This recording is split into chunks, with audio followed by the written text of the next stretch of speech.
नमः कल्याणदे देवी नमोऽस्तु हरिवल्लभे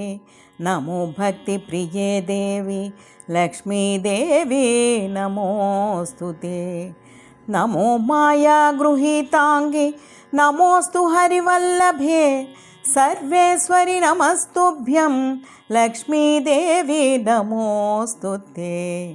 महामाये विष्णुधर्मपत्नी रूपे हरिप्रिये वाञ्छादात्री सुरेशानि लक्ष्मीदेवी नमोऽस्तु ते उज्जद्भानुसहस्राभे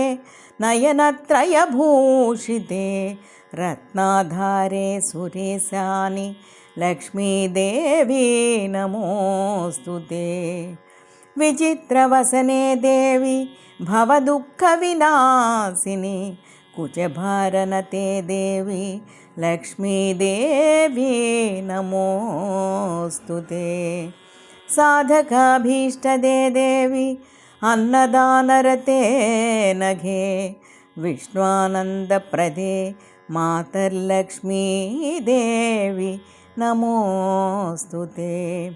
षट्कोणपद्ममध्यस्थे षडङ्गयुवतीमये ब्रह्माण्यादिस्वरूपे च लक्ष्मीदेवी नमोऽस्तु ते देवी त्वं चन्द्रवदने सर्वसाम्राज्यदायिनी सर्वानन्दकरे देवी लक्ष्मीदेवी नमोऽस्तु ते पूजाकाले पठेज्जस्तु स्तोत्रमेतत्समाहितः तस्य गेहे स्थिरा लक्ष्मीर्जायते नात्र संशयः इति त्रैलोक्यमङ्गलं नाम श्रीलक्ष्मीस्तोत्रम्।